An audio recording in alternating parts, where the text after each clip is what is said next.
The next video we are going to discuss about the step functions as integrators.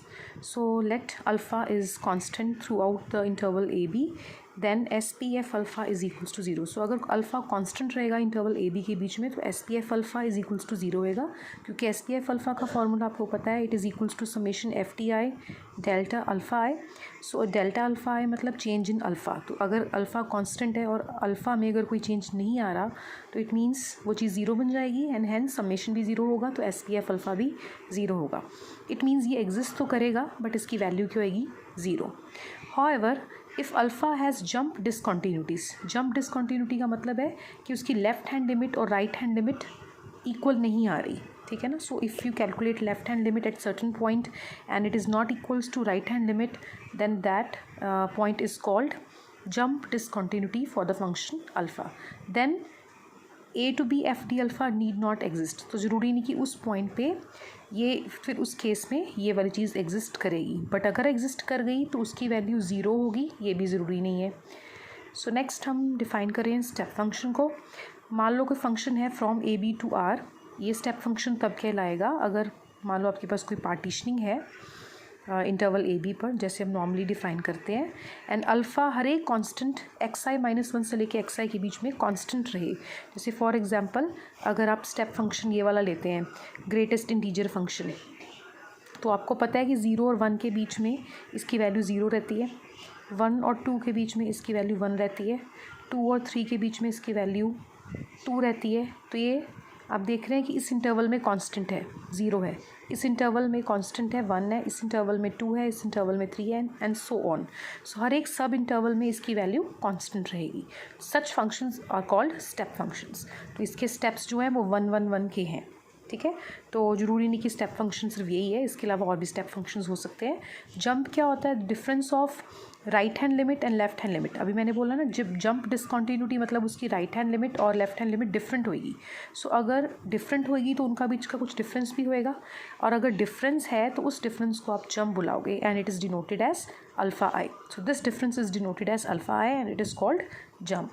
Next article 7 में हमने proof करना है कि अगर ए बी के बीच में कोई पॉइंट सी है एंड अल्फ़ा को अगर आप कोई फंक्शन दे रहे हो in defined on interval A B, defined as जैसे स्टेप फंक्शन है तो इस तरह से डिफाइन कर रहे हैं कि ए से ये मान लो आपका ए है, ये मान लो आपका बी है, ये आपका सी है.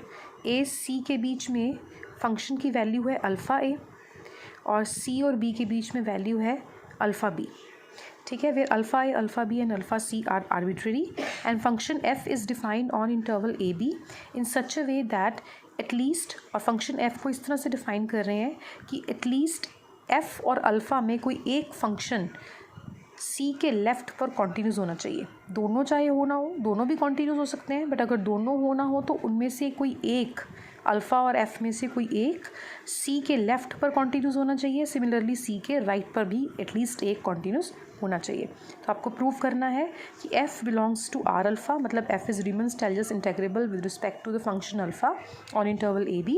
And further you have to show that a to B F D alpha is equal to F C, the difference of f alpha C plus alpha C minus. इसको हम बोल सकते हैं jump at C, jump at C. Proof: if C is point from the partitioning P, then SPF alpha is 0 except the two terms arising from the subinterval separated by C.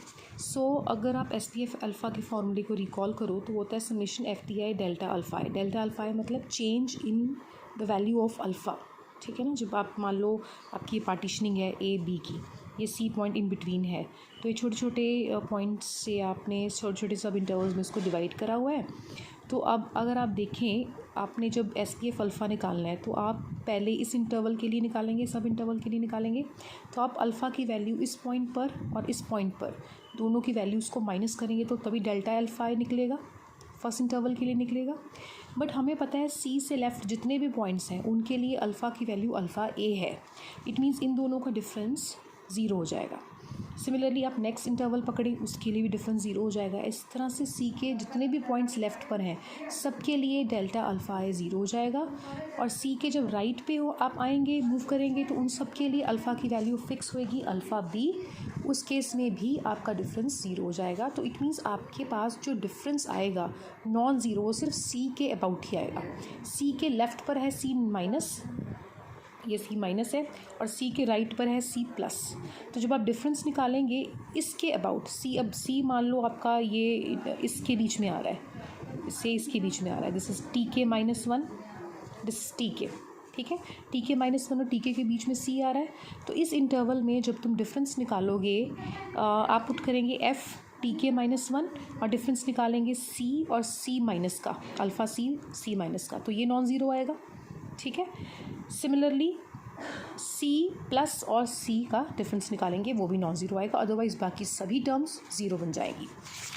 Next page पे move करते हैं। अब आपने consider कर लेना है S P F alpha minus F C alpha C minus alpha C minus, ये consider करना है, याद करना है, इसको रिमेंबर करके रख लो। एस पी एफ अल्फ़ा की वैल्यू पीछे से उठाओ, ये वाली वैल्यू, ये पूरी value S P F alpha की है, पुट कर दो। ये वाला जो ब्रैकेट है ना आपका alpha C plus minus alpha C minus, यहाँ पर प्लस है, ठीक है। Alpha C plus minus alpha C minus में alpha C add and subtract कर दो, ठीक है। फिर आपने क्या करना है, इसमें आपने ग्रुपिंग कर देनी है, अल्फ़ा सी प्लस के साथ माइनस अल्फ़ा सी और अल्फ़ा सी में से माइनस अल्फ़ा सी माइनस, ठीक है। ये ग्रुपिंग क्यों करिए, क्योंकि हमने अब एफ टी के माइनस वन और उधर से माइनस एफ सी उठाना है। अब माइनस एफ सी तभी उठाया जा सकता है अगर उसके साथ ये वाला फैक्टर अटैच्ड हो, तो इसके साथ ये फैक्टर कौन सा अटैच्ड है, अल्फ़ा सी माइनस, ठीक है। सो यहाँ से अल्फ़ा सी माइनस उठा लो, क्योंकि वो एफ सी के साथ अटैच है, तो एफ सी इसके साथ लिख दिया, साथ में ये फैक्टर लिख दिया, प्लस अब एफ टी के साथ कौन सा फैक्टर अटैच है, alpha C plus minus alpha C, तो इधर से एफ सी उठा लो, माइनस एफ सी उठा लो, इसके साथ भी तो ये फैक्टर अटैच है ही है, alpha C plus minus alpha C, ठीक है। दोनों तरफ मॉड ले लो, इसका भी मॉड ले लो, इस पूरी टर्म का भी मॉड ले लो। इस पूरी टर्म को आप लिख सकते हैं ए प्लस बी, ठीक है। तो पूरे का जब आप मॉड लोगे तो less than equals to mod A plus mod B आ जाएगा, ठीक है। अब आप केसेस बनाइए, क्वेश्चन में दिया हुआ था ना कि सी कर हो सकता है फंक्शन कॉन्टीन्यूज़ हो सकता है फंक्शन डिसकॉन्टीन्यूज़ हो।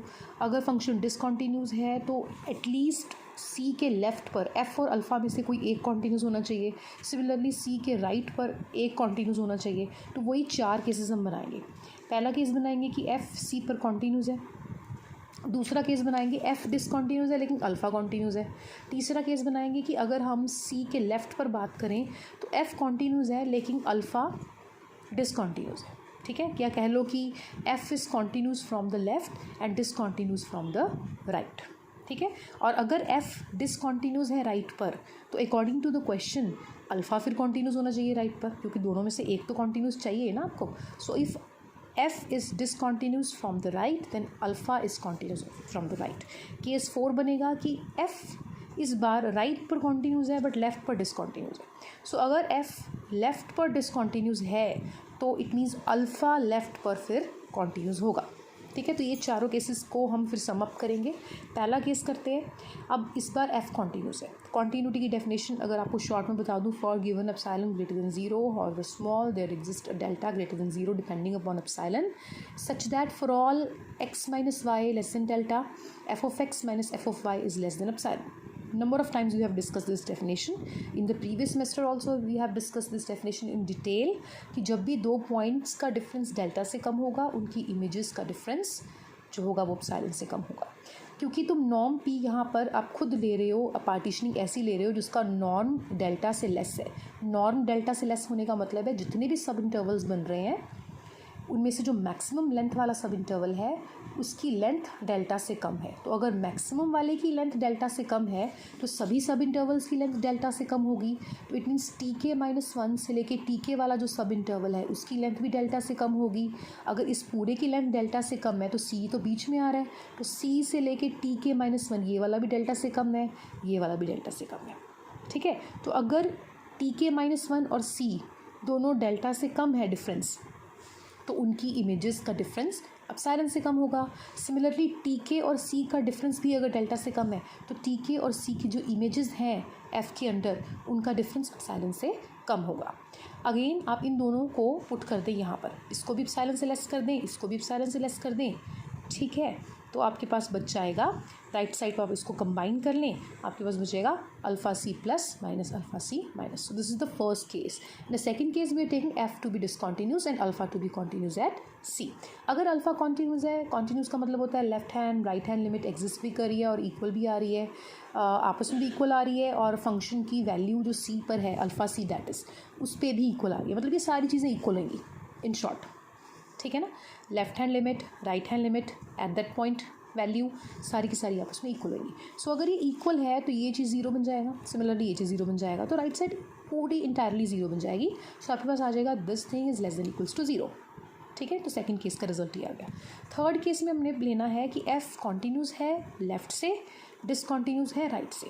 अगर डिसकॉन्टिन्यूस है राइट से तो फिर अल्फ़ा कॉन्टिन्यूस होना चाहिए राइट से। सो अगर अल्फ़ा कॉन्टिन्यूस है राइट से तो इट मीन्स उसकी राइट हैंड लिमिट और अल्फ़ा सी की वैल्यू सेम होगी, तो ये ज़ीरो हो जाएगा डिफरेंस इनका, मतलब ये वाला फैक्टर ज़ीरो हो जाएगा, ठीक है। सिमिलरली इस फैक्टर में ये फैक्टर तो ज़ीरो ही हो गया, इस फैक्टर में इसको तुम एप्सिलॉन से लेस पुट कर दो, so you will be left with only this thing epsilon के साथ ये चीज़। सिमिलरली फोर्थ केस भी इसी तरह से करना है, उस केस में उल्टा हो जाएगा, आप लेफ्ट पे एफ़ को डिसकॉन्टिन्यूस लेंगे, similarly F will be continuous at the left, फिर उस तरह से आपका प्रूफ ये आ जाएगा। चारों केसेस को अगर आप कंबाइन कर दें तो आप देख रहे हैं कि ये वाला जो क्वांटिटी है ये हमेशा ये काइंड ऑफ एप्सिलॉन ही है, ये एप्सिलॉन के साथ कोई छोटी सी वैल्यू मल्टीप्लाई हो रही है अगर, उसको तुम एप्सिलॉन डैश नाम दे सकते हैं, ठीक है ना। तो ये वाली क्वांटिटी हमेशा ज़ीरो से कम रह रही है या ज़ीरो की इक्वल है, तो उसको कलेक्टिवली हम नया नाम दे देते हैं एप्सिलॉन डैश। इट मीन्स ये वाली क्वांटिटी एप्सिलॉन डैश से हमेशा कम है।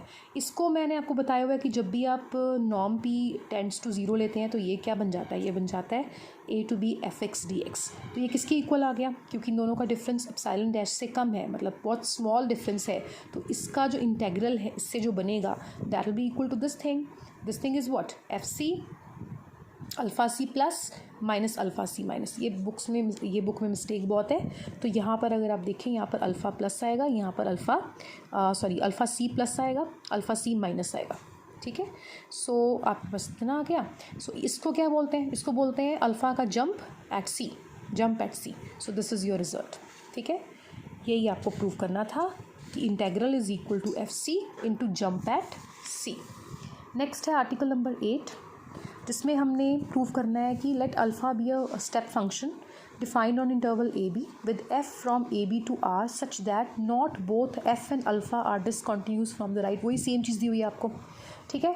अल्फ़ा स्टेप फंक्शन दिया हुआ है, एफ फंक्शन दिया हुआ है from A B to R, और दोनों फंक्शंस राइट और लेफ़्ट पर इकट्ठे डिसकॉन्टिन्यूस नहीं हो सकते, ठीक है। Not both discontinuous from the right और लेफ़्ट।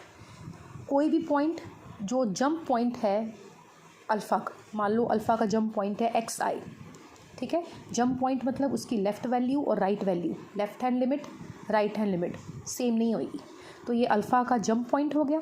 और जंप पॉइंट पर जो उसकी वैल्यू है वो है अल्फ़ा आई, मैंने भी बताया था आपको। अल्फ़ा आई मतलब difference in the right hand limit and left hand limit is alpha I, ठीक है। तो इस पॉइंट पर राइट से और लेफ़्ट से दोनों इकट्ठे डिसकॉन्टिन्यूस नहीं होंगे, पिछले क्वेश्चन की तरह दिया हुआ है। तो आपको प्रूव करना है कि एफ रिमन स्टेल्जस इंटेग्रेबल है।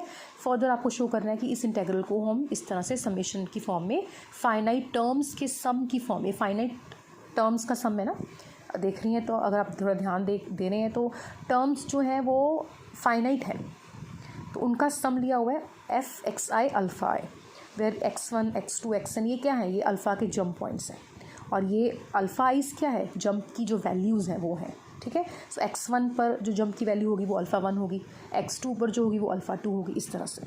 सो प्रूव करते हैं कि ए बी की पार्टीशनिंग हमने ले ली, हमने ए बी को स्प्लिट कर दिया, हमने पीछे आर्टिकल 3 में पढ़ा था कि हम इस तरह से स्प्लिटिंग कर सकते हैं, स्प्लिटिंग कर दी। अब पिछले आर्टिकल में आपने इस इंटेग्रल की वैल्यू निकालना सीखी है। पिछले आर्टिकल में अगर आपने ध्यान दो तो ये लिखा हुआ है कि A to B F X D X is equal to F C is into jump at C. So basically ये आपका जंप पॉइंट है, यहाँ पर जंप पॉइंट आपका x1 है, तो आप इसको लिखेंगे एफ सी की जगह F x one into jump वाली वैल्यू अल्फ़ा 1, इसके लिए बन जाएगा fx2 अल्फ़ा 2, इसके लिए बन जाएगा fx3 अल्फ़ा 3, इसके लिए बन जाएगा fxn अल्फ़ा n। इकट्ठे करके लिख दो समेशन की फॉर्म में, hence your result is right. It means ये चीज़ को फाइनाइट टर्म्स के सम में आपने लिख दिया, इट मीन्स ये एग्जिस्ट कर गया तो रिबन इंटेग्रेबल हो गया।